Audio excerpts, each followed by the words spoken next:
বয়স থেকে বিদেশ, খেলা থেকে বিনোদন, সব ধরনের খবর নিয়ে আমি মিঠু শুরু করছি নজরের দুনিয়া। হাসপাতালের ভিতরে গুলিতে ঝাঁঝরা ডিরেক্টর, চাঞ্চল্য পাটনায়। পাটনায় হাসপাতালের ভিতরে গুলিবিদ্ধ অধিকর্তা, তাকে রক্তাক্ত অবস্থায় দ্রুত এই মাসে ভর্তি করা হলে সেখানেই তিনি শেষ নিঃশ্বাস ত্যাগ করেন। নিহত চিকিৎসকের নাম সুরভি রাজ। তিনি পাটনার এশিয়া হাসপাতালের অধিকর্তা ছিলেন বলে জানা যাচ্ছে। পাটনার পুলিশ কর্তা অতুলেশ ঝা জানিয়েছেন, শনিবার বিকেল 3:30 নাগাদ আমরা জানতে পারি এশিয়া হাসপাতালের ডিরেক্টর সুরভি রাজ গুলিবিদ্ধ হয়েছেন। পুলিশ সেখানে পৌঁছে জানতে পারে হাসপাতালের কর্মীরা অধিকর্তার ঘরে ঢুকে দেখতে পান রক্তাক্ত অবস্থায় পড়ে রয়েছেন তিনি। দ্রুত তাকে এই মাসে নিয়ে যাওয়া হলে সেখানে তার মৃত্যু হয়। তদন্তকারীরা ঘটনাস্থল থেকে নমুনা সংগ্রহ করছেন, তদন্ত চলছে। তিনি জানিয়েছেন, খতিয়ে দেখা হচ্ছে হাসপাতালের সিসিটিভি ফুটেজও।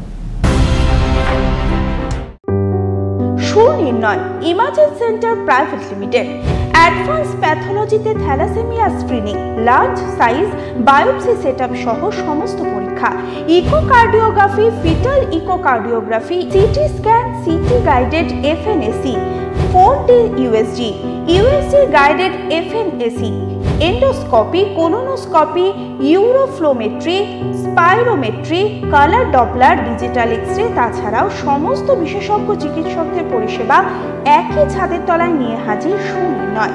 ঠিকানা 126/1 পিলখানা রোড, রানীবাগান, বহরমপুর, মুর্শিদাবাদ। বিশদে জানতে যোগাযোগ করুন 8373049252 7547900377। নাবালকের ঔরসে সন্তানের জন্ম দিয়েছেন, স্বীকার করে ইস্তফা আইসল্যান্ডের মন্ত্রী। 3 দশক আগে এক কিশোরের সঙ্গে যৌনতায় লিপ্ত হয়ে তার সন্তানের জন্ম দিয়েছিলেন, একথা স্বীকার করে ইস্তফা দিলেন আইসল্যান্ডের শিশু কল্যাণ মন্ত্রী আস্তিল দোর লোয়া। তার বর্তমান বয়স 58। তিনি যখন ওই কিশোরের ঔরসজাত সন্তানের জন্ম দিয়েছিলেন তখন তার বয়স ছিল 23। সেই সময় কিশোরটির বয়স ছিল 16। তবে মন্ত্রীর পদ থেকে সরে দাঁড়ালেও পার্লামেন্টের সদস্য পদ ছাড়েননি তিনি। জানা গিয়েছে, সেই সময় লোয়া কাজ করতেন একটি স্বেচ্ছাসেবী সংস্থার হয়ে। ওই সংস্থা শরণার্থীদের জন্য কাজ করত। আইসল্যান্ডের আইনে সহবাসের সম্মতির ন্যূনতম বয়স 15। তিনি অনূর্ধ্ব 18 বছরের কারোর সঙ্গে যৌনতা বেআইনি যদি সঙ্গী তার মেন্টন শিক্ষক অথবা বশ হয়, অথবা যদি তার উপরেই ওই নাবালক এবং নাবালিকা অর্থনৈতিকভাবে নির্ভরশীল হয়, তাহলেও তার সঙ্গে ওই ব্যক্তি মহিলা যৌনতা করতে পারবেন না। এক্ষেত্রে দোষী সাব্যস্ত হলে সর্বোচ্চ 3 বছরের সাজা হতে পারে। প্রেম ছিল, বিয়ে হয়নি। ক্রিকেটারকে ভালোবেসেছিলেন লতা মঙ্গেশকর। এরপর কি হলো চলুন দেখে নিই।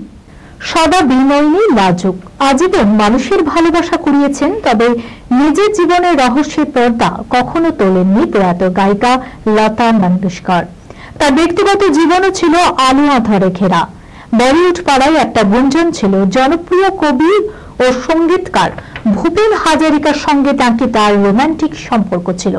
এমনই অভিযোগ ছিল খোদ হাজারিকার স্ত্রী প্রিয়ঙ্বদা প্যাটেল হাজারিকার। আবার এটাও শোনা যায়, এক ক্রিকেটারের সঙ্গে প্রেমের কারণেই নাকি আজীবন অবিবাহিত থেকেছেন লতা। লতা মঙ্গেশকরের অসমাপ্ত প্রেমের গল্প অনেকের কাছেই অজানা। সেই গল্পের নায়ক ছিলেন প্রাক্তন ক্রিকেটার ও board of control for cricket in ইন্ডিয়ার প্রয়াত সভাপতি রাজ সিং দুঙ্গাপুর। পরিবারের আপত্তি থাকায় সেই প্রেমেও পূর্ণতা পায়নি। শেষ পর্যন্ত দুজনে প্রতিজ্ঞা মেনে অবিবাহিত থেকেছেন সারা জীবন। কিংবদন্তি গায়িকা লতা মঙ্গেশকরের বিয়ে না করার সিদ্ধান্তের আরেকটি কারণও রয়েছে। এমনও শোনা যায় তিনি ভাই বোন মীনা, আশা, উষা এবং হৃদয়নাথের প্রতি খুবই স্নেহপ্রবণ ছিলেন। তাদের শিক্ষা থেকে শুরু করে নিজ নিজ ক্যারিয়ারে প্রতিষ্ঠিত হতে সহায়তা করতে লতা প্রতিশ্রুতি নিয়েছিলেন।